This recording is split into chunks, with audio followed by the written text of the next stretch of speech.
Hello and welcome. स्वागत है आपका सामाजिक ज्ञान पे class 5 SST feature story Indian freedom struggle part 2। आप जो ये पढ़ रहे हैं ये हिस्ट्री का पार्ट है, यानी ये इतिहास है, घटनाएं घट चुकी हैं। और इनको पढ़ाने के पीछे एक चीज़ जो सबसे ज़्यादा काम करती है वो ये कि आप लॉजिकल बने। आप ये देखें कि उस समय की परिस्थितियाँ क्या थी और क्यों ये सब कुछ हो रहा है। पहले पार्ट में हमने जाना कि अंग्रेज़ भारत में आए और उन्होंने धीरे धीरे करके भारत को अपने कब्ज़े में लेना शुरू कर दिया। शुरू में सिर्फ व्यापार के लिए, फिर उन्होंने धीरे धीरे अपने सैनिक बनाने शुरू किए और तब 1857 में एक बहुत बड़ा विद्रोह हुआ, जन आंदोलन हुआ, और जिसमें कई सारे हिंदुस्तानी मारे गए और बहुत सारे अंग्रेज भी मारे गए। अब हम इस अंक में ये देखेंगे कि उस घटना के बाद उस घटना का अंग्रेज़ों पे क्या असर पड़ा और हिंदुस्तानियों पे क्या असर पड़ा। 1800 onwards, rise of social reformers.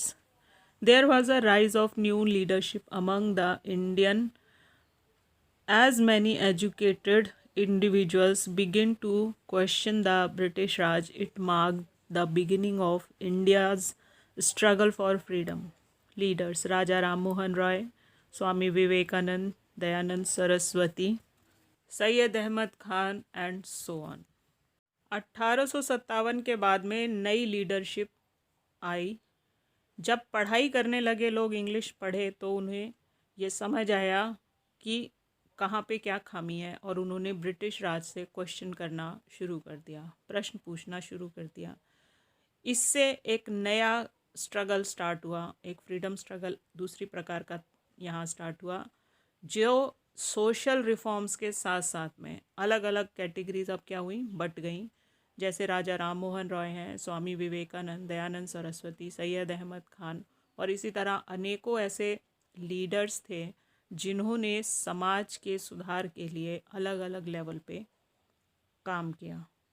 Contributions: the social leaders urge Indians to work towards improving the condition of women, encouraged the spread of modern education among all, criticized and fought to abolish superstitious belief and practice such as child marriage and sati in the society. Contribution: जो ये leaders आए, इन लोगों का योगदान था समाज के विकास के लिए, सुधार के लिए। इन्होंने देखा कि जो हिंदुस्तान में औरतों की स्थिति बहुत ख़राब है, उनमें सती प्रथा, छोटी उम्र में बच्चों की शादी करना और अंधविश्वास जो है वो बहुत ज़्यादा फैला हुआ है। कोई भी काम, कोई भी क्रिया किसी न किसी चीज़ की प्रतिक्रिया होती है, एक्शन का रिएक्शन होता है। ये जो आप यहाँ पे कंट्रीब्यूशन के अंडर में पढ़ रहे हैं कि चाइल्ड मैरिज, सती प्रथा और इस तरह की जो सुपरस्टिशियस अंधविश्वास जिन्हें माना जाता है, ये भारत के समाज में यानी हिंदू समाज में नहीं था। जब मुस्लिम यहाँ आए तो यहाँ के लोगों ने अपनी बच्चियों को बचाने के लिए उनकी जल्दी शादी करनी शुरू कर दी, और उसके बाद में ऐसी कंडीशन आ गई, क्योंकि वो औरतों के साथ बहुत ही ज़्यादा बर्बर थे, वो औरतों के साथ बहुत गलत व्यवहार करते थे। तो बहुत सारे लोगों ने ये कहा कि भाई जब इसके सर पे कोई व्यक्ति नहीं रहेगा, कुछ तो लालच हो गया कि जिसके घर में आदमी नहीं है, किसी लड़की की शादी हुई और अब उसे प्रॉपर्टी देना पड़ेगा, तो उस प्रॉपर्टी को ना देना पड़े, ना शेयर करना पड़े, तो इसलिए क्या करो भाई, उस औरत को या उस लड़की को मार दो, ना बच्चे होंगे और ना आगे प्रॉपर्टी डिवाइड होगी। एक तो लालच हो गया। दूसरा, इस तरह का विश्वास हो गया कि भाई जो मुस्लिम लोग हैं वो लड़कियों को और औरतों के साथ बहुत ज्यादती करते हैं, बहुत उनके साथ रेप करते हैं और बहुत गंदा व्यवहार करते हैं। तो उससे बचाने के लिए वो क्या करते थे कि बजाय उनके हाथ लगें तो उससे अच्छा है अपने आप को ख़त्म कर लें। जैसे आपने जौहर रानी पद्मावती के बारे में सुना होगा कि वो अपनी सारी दासियों के साथ में बहुत सारी राजकुमारियाँ अपने आप को जला लेती हैं, इसलिए ताकि वो ऐसे लोगों के हाथ, विधर्मियों के हाथ ना लगे।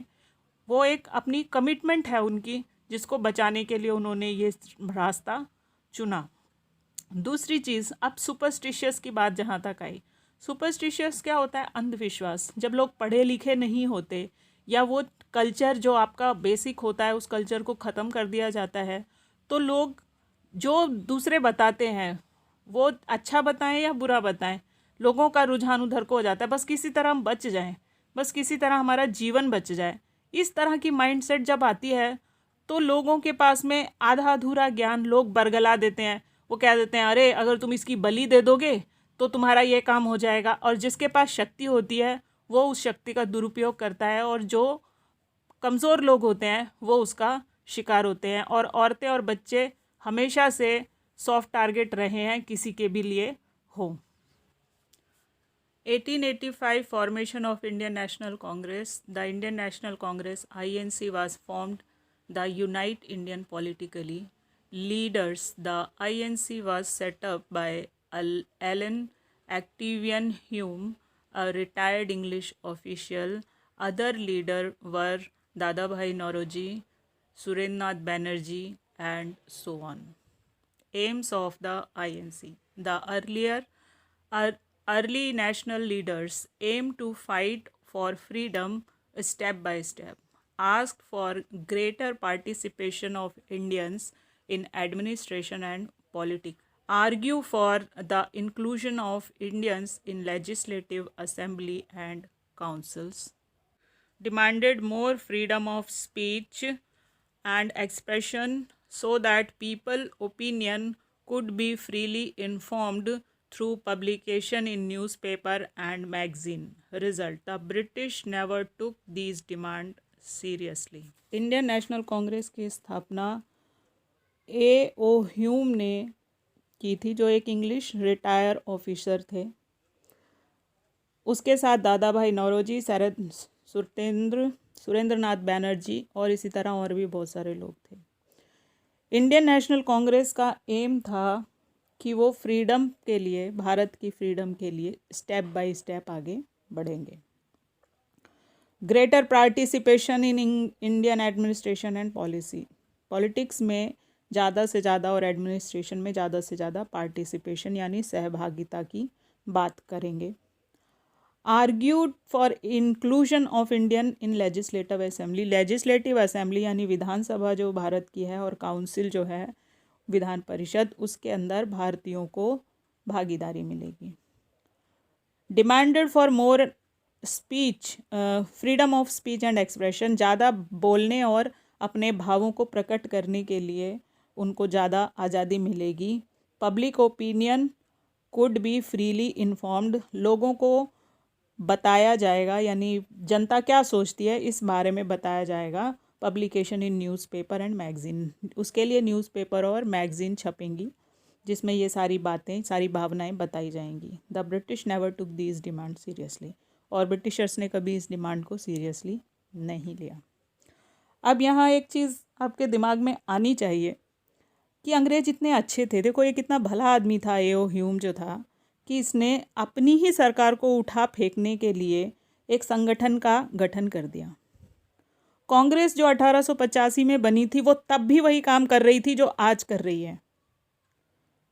मतलब अब इसको इस तरह से समझिए, A.O. ह्यूम ने 1857 के बाद में अंग्रेज डर गए बुरी तरह से कि अचानक से ये लोग खड़े हो गए तो हमारी संख्या बहुत कम है। अगर हिंदुस्तानियों में से हर हिंदुस्तानी ने अपने घर से एक एक डंडा निकाल के भी हमको पीटना शुरू किया तो हम वापस कभी इंग्लैंड नहीं पहुंच पाएंगे। उन्होंने गद्दारों की एक टीम बनाई और उस टीम को नाम दिया इंडियन नेशनल कांग्रेस। 1885 में बनी ये संघ था, ये पार्टी, इसका गठन ही किया गया था सेफ्टी वॉल्व के अंडर में। Rule of safety valve, cooker में सेफ्टी वॉल्व होता है ना, वो क्या करता है, कुकर को फटने से रोकता है। वही काम था इंडियन नेशनल कांग्रेस का। इसके जितने भी लोग थे, आधे से ज़्यादा समय इसमें अंग्रेज अध्यक्ष बने, उसके अलावा पारसी इसके अध्यक्ष बने, उसके अलावा मुस्लिम इसके अध्यक्ष बने, लेकिन कोई भी पैट्रियट, कोई भी भारत का देशभक्त इसका लीडर ज़्यादा समय तक नहीं रहा। या तो उसको चुना ही नहीं गया, और अगर उसको चुना गया तो उसको ज़्यादा दिन तक रहने नहीं दिया गया, उसकी जगह बदल दी गई। आपको मैं इस वीडियो के अलावा एक वीडियो दूंगी, कांग्रेस तब और अब, एक कंपैरेटिव आपको उसमें विजन दूंगी। आप उसको पढ़ के देखना और आप खुद से एनालिसिस करना कि कितना सच है और कितना गलत है। क्योंकि कांग्रेस के आने के बाद में वो सारे देशभक्त जो देश की आज़ादी के लिए लड़ रहे थे वो षड्यंत्र के थ्रू मारे गए।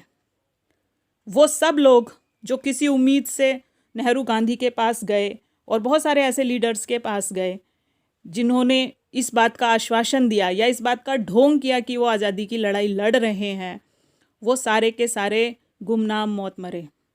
उनकी मौत का कोई अता पता नहीं लगा। इनकी इंटेंशन आप इस घोषणा पत्र से ही लगा लीजिए। न्यूज़पेपर और मैगज़ीन छपेंगे और पब्लिक ओपिनियन लोगों को बताया जाएगा। ये उस समय की बात है 1885 की, जब 90% लोग इलिटरेट थे, पढ़े लिखे थे ही नहीं। 10-20% जो पढ़े लिखे थे वो लॉयर थे, जमींदारों या राजा रजवाड़ों के बच्चे थे। आप समझिए काम करने और काम करने की एक्टिंग करने में क्या फ़र्क होता है, ये आपको यहाँ समझ आ जाएगा।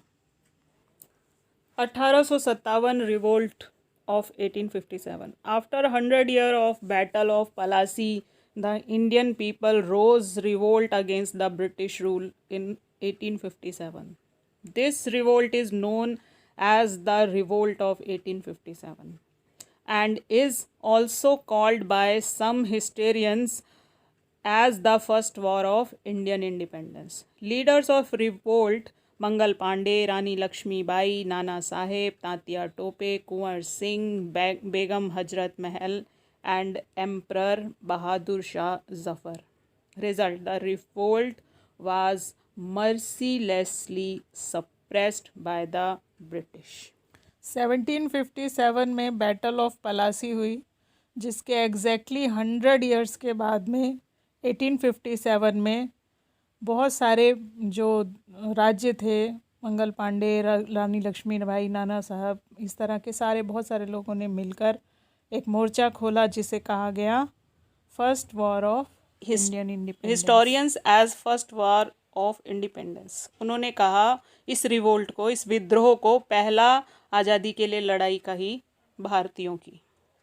आपके घर में कोई चोर उचक्का घुस आए और आपके घर के लोगों को मारने लगे और अगर आप उन लोगों को उठा के डंडे, पत्थर या जो भी कुछ आपके पास अवेलेबल है उनसे मारोगे तो ये विद्रोह होगा। घर आपका, चोर जो घुसे हैं वो गलत नहीं है, गलत आप हैं। वही बताने की कोशिश की 1857 के इस पहली आज़ादी की लड़ाई को विद्रोह बता के, क्योंकि ये सारी किताबें जो आप पढ़ रहे हैं ये अंग्रेज़ों ने ही लिखी हैं या उनके चमचों ने लिखी हैं। दूसरी चीज़, the revolt was mercilessly suppressed by British. ये रिवोल्ट जो था, ये विद्रोह जो था, ब्रूटल तरीके से, मर्सीलेस का मतलब होता है जिसके दया नहीं बिल्कुल भी दिखाई गई, इतनी बुरी तरह से इसको दबाया गया, कुचला गया। एक चीज़ समझिए, एक राज्य में, एक स्टेट में, एक देश में 3 वर्ग काम करते हैं। एक होता है अपर क्लास, मिडिल क्लास और लोअर क्लास। लोअर क्लास वो लोग होते हैं जो दिन भर में खेती मजदूरी करते हैं, एक वक्त का खाना भी जिनके पास बड़ी मुश्किल से आता है। मिडिल क्लास होता है आपके और हमारे जैसे लोग जो पढ़ने लिखने में इंटरेस्ट रखते हैं, जानकारी रखते हैं, और एक बहुत बड़ा वर्ग है ये। मतलब अगर आप समाज को 100% में मानेंगे तो 20% लोग हैं जो पैसे वाले हैं और इसके बीच का जो हिस्सा है 20 या 40% मान लीजिए कि 40% लोग ऐसे हैं जो कि गरीब हैं, निचला तबका है, जिनके पास एक वक्त का खाना भी बड़ा मुश्किल है, और एक बड़ा क्लास है जो मिडिल क्लास है, आपका और हमारा। आज़ादी की लड़ाई में जिन लोगों ने शहादत दी वो मिडिल क्लास था, जिन्होंने तमाशा देखा और आज़ादी दिलाने का नाटक किया वो अपर क्लास था, और लोअर क्लास की कहीं कोई गिनती ही नहीं। कितना गरीब मारा गया, कहाँ उनको ठिकाने लगाया गया, वो अनगिनत है, उन्हें आप गिन नहीं सकते। 1858 end of east India company rule. After revolt of 1857, the rule of the English East India Company came to an end and India came under the direct rule of the British Crown. Queen Victoria became the Empress of India. अब क्या हुआ, 1857 के बाद में company के हाथ से अधिकार ले लिया गया और अब डायरेक्ट वहाँ की गवर्नमेंट इंडिया को रूल करने लगी। जो वहाँ की रानी थी वो यहाँ की सत्ता को अवेल करने लगी, मतलब ये सत्ता उसके अंडर में आ गई। आप इसे ऐसे समझिए जैसे आज के टाइम पे प्रेसिडेंट हैं, राष्ट्रपति है, पूरे देश का शासन राष्ट्रपति के नाम पे चलता है। उसी तरह से उस समय क्वीन विक्टोरिया थी कि भारत जो था वो अंग्रेज़ों का गुलाम था और हमारी रानी कौन है? विक्टोरिया है। 1905 partition of Bengal. The British announced the division of Bengal into two parts. Cause the following were the cause behind the partition of Bengal. The British declared that the Bengal province was too large to be under one administration. The actual purpose was the British policy of divide and rule, which sought to weaken the unity of Hindu and Muslim of Bengal. Effect: many Indian leaders strongly opposed the partition of Bengal. They felt the need to protest more efficiently and therefore came up with the idea of Swadeshi and boycott movement. 1905 में partition of Bengal हुआ, बंगाल का division हो गया। एक बहुत बड़ी constituency थी ये, जो बांग्लादेश और बर्मा तक भारत का बॉर्डर छूता था।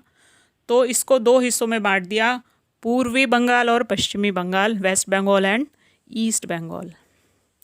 किस आधार पे बांटा? क्योंकि वहाँ पे मुस्लिम बहुल इलाके को अलग कर दिया और हिंदू बहुल इलाके को अलग कर दिया। रूलिंग क्या था उसका? डिवाइड एंड रूल, बांटो और राज्य करो। अगर आप एक हो गए तो क्या होगा कि हमारा राज्य चला जाएगा। इस रूल को आप अच्छे से याद रखिएगा क्योंकि ये बहुत इम्पॉर्टेंट चीज़ है। ये तब भी काम करती थी, ये आज भी काम करती है। और कैसे काम करती है ये हम आगे आने वाले चैप्टर्स और वीडियोज़ में इसको देखेंगे।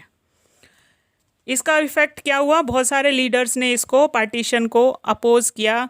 दे felt the need to protect more efficiently. उन्होंने कहा कि हमें इससे ज़्यादा अच्छे से हम ये करेंगे वो करेंगे, आपको अलग नहीं करना चाहिए। और फिर स्वदेशी और बायकॉट का मूवमेंट शुरू हुआ। मैं वही बार बार दोहरा रही हूँ कि नाटक करने में और एक्चुअल में कितना फ़र्क होता है।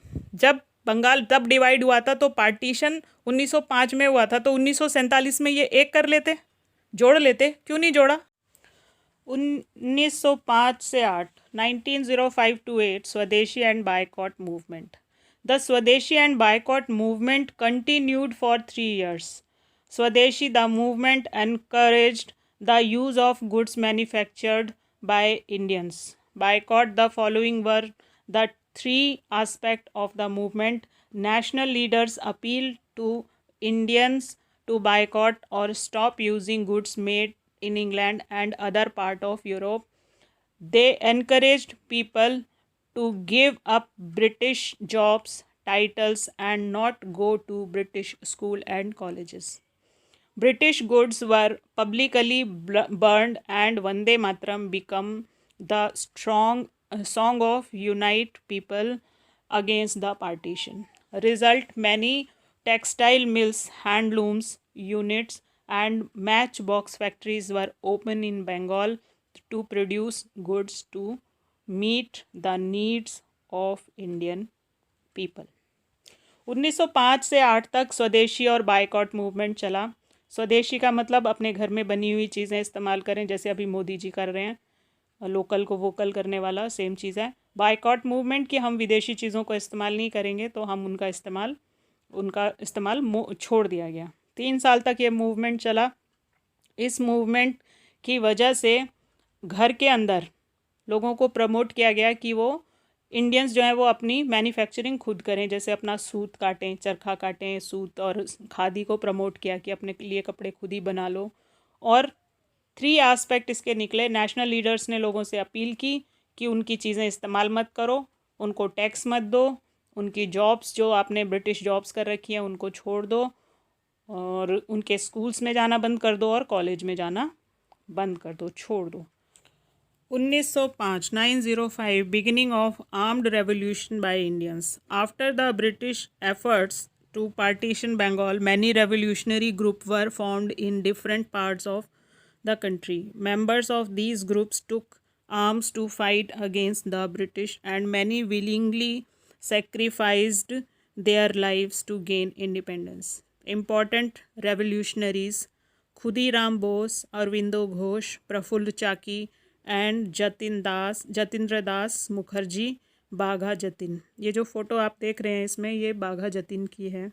देखिए आप कितनी छोटी एज में इन्होंने भारत की आज़ादी के लिए लड़ाई लड़ी। इनके जैसे अनेक ऐसे बच्चे, छोटे छोटे 17-18 साल के, 20-22 साल के नौजवान, जो देश की तरक्की के लिए क्या सपने नहीं देखे होंगे उन्होंने, लेकिन उनको छोटे छोटे टुकड़ों में काट दिया गया, मार के उनको इतनी यातनाएं दी गई, उनको ऐसे बांधा जाता था, उनकी हड्डियां पसलियां तक टूट जाती थी। खाने के लिए उन्हें गंदा खाना, कॉकरोच और ऐसा खाना जो आप अगर सुनेंगे तो आप कहेंगे कि छी कैसे खाते थे। इतना सेक्रीफाइस इन लोगों ने सहा।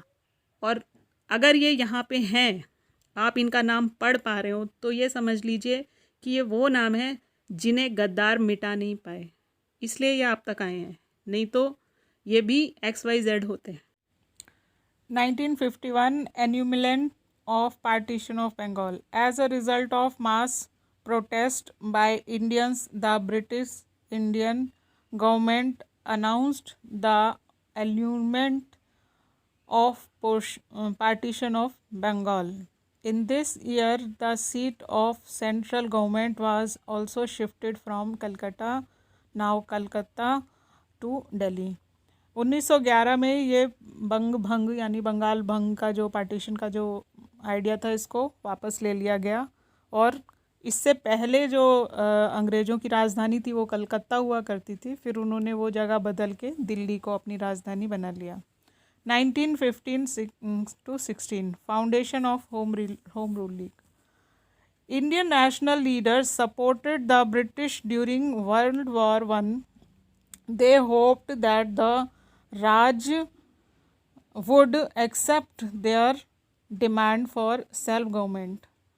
Leaders such as Bal Gangadhar Tilak and Annie Besant started the two Home Rule Leagues when many Indians realized that the British had no intention of giving up power over India. Leader Bal Gangadhar Tilak and Annie Besant. Aim of league: the leagues tried to convince all Indians about the need for freedom from British oppressions, self-rule by Indians. Slogan: Tilak raised the slogan Swaraj is my birthright and I shall have it. Swaraj मेरा जन्मसिद्ध अधिकार है और मैं इसे पाकर रहूँगा। Home rule league जो है ये एनी बेसेंट का कंसेप्ट था, जिसे उन्होंने आके कांग्रेस के सामने रखा। कांग्रेस ने सुना उसे और ये बड़ा इंटरेस्टिंग लगा उन्हें, लेकिन उसको कोई सपोर्ट नहीं किया। एनी बेसेंट ने अपने आप से शुरू किया और बाल गंगाधर तिलक ने भी उनका सपोर्ट किया, उन्होंने भी शुरू किया। बाल गंगाधर तिलक ने इसे महाराष्ट्र के काफ़ी रीजन्स में फैलाया और इसी का एक पार्ट है जो आप ये आजकल गणेश उत्सव देखते हैं, ये उन्होंने शुरू किया ताकि जो हमारा कल्चरल पोटेंशियल है उसको हम उस तरह से, ऐसा ना हो कि हम अंग्रेज़ों के उसके चलते हम अपनी परंपराएं भूल जाएं, तो उसको उन्होंने एक तरह से प्रमोट किया और उसके थ्रू लोगों को बुलाया, समझाया कि हमें आज़ादी चाहिए इन अंग्रेज़ों से। एनी बेसेंट और बाल गंगाधर तिलक द्वारा होम रूल लीग जो स्टार्ट किया, उसने 1916 में पीक पा लिया था। मतलब कुछ दिन और ये आंदोलन चलता तो सक्सेस डेफिनेट थी और अंग्रेज़ों को यहाँ से भागना पड़ता। तो अंग्रेज़ों ने क्या किया कि उन्होंने आयरिश लेडी जो एनी बेसेंट थी, उनको और उनके एक सहयोगी को उठा के जेल में डाल दिया। और अब होम रूल की कमांड जो नरमपंथी थे कांग्रेस के, उन नेताओं ने संभाल लिया। उन्होंने कहा हम इसकी सब देखभाल करेंगे, हम लेटर लिखेंगे, हम पैरों में लोट लगाएंगे, उनके चरण धो के वंदना करेंगे। मतलब एक एग्रेसिव आंदोलन जो शुरू हुआ था और बिल्कुल अगर थोड़े दिन और चलता तो इंडिया को 1915-16 में ही आज़ादी मिल जाती, वो कांग्रेस के नरमपंथी नेताओं ने अपने हाथ में ले लिया और उसके बाद वो वहीं से ख़त्म हो गया, उसमें उतना फोर्स नहीं रहा। Due to the efforts of Ishwar Chandra Vidyasagar, the British passes a law legalize widow remarriage in 1856. As a result, a woman whose husband had died could marry again, which was not allowed in those days. अब ईश्वर चंद विद्यासागर जो हैं वो एक समाज सुधारक हैं, उन्होंने बहुत कन्विंस किया अंग्रेज़ों को। तो बीच में कुछ ऐसे लोग भी आए अंग्रेज़ों के उससे, जो समाज सुधार में उन्होंने काम किया। समाज सुधार में काम करने का ये है कि जिसको करने से वो ये बता सकें कि भाई हमने ये देखो आपके लिए ये चीज़ अच्छी करी है। तो उस तरह से उन्होंने एक एक्ट पास किया जिसमें विधवा विवाह पे जोर दिया गया कि जिनकी जो ऐसी लेडीज़ हैं जिनके हस्बैंड नहीं हैं वो दोबारा शादी कर सकती हैं और उनको ये अधिकार दिया जाता है। ये पूरी तरह से न्यायिक है, यानी लीगलाइज कर दिया इस चीज़ को। यहाँ आप एक मैप देख रहे हैं, इसमें आप देखिए जो ग्रीन पार्ट है वो सारा पार्ट जो है वो ब्रिटिश के अंडर में है, ब्रिटिश टेरिटरीज़ हैं। और बीच बीच में जो वाइट वाइट से पैचेस हैं, यहाँ पे कुछ लोकल राजा और रजवाड़े लोग जिन्होंने उसमें विलय नहीं करना ठीक समझा, तो उन लोगों के ये राज्य, इसलिए ये वाइट हैं। एक चीज़ यहाँ आप देखिए कि आसाम का जो उस समय कामरूप कहा जाता था, आसाम का बहुत बड़ा एरिया है जो अंग्रेज़ों की पहुँच के बाहर था, वो इसको क्षेत्र को जीत नहीं पाए। दूसरा ये एरिया भी थोड़ा टफ है, तो इसलिए उन्होंने वहाँ पे कुछ खास इंटरेस्ट भी नहीं दिखाया। कोस्टल एरियाज़ देखिए, ये सारे कोस्ट के एरियाज़ अंग्रेज़ों ने अपने कब्ज़े में कर रखे थे ताकि वो इन बंदरगाहों का इस्तेमाल कर सकें व्यापार के लिए, ज़्यादा से ज़्यादा प्रॉफिट मेकिंग के लिए। तो ये आपका पूरा चैप्टर, आई होप कि अगर आप यहाँ तक पूरा देखेंगे तो आपको पक्का ये समझ में आएगा। Thanks for watching.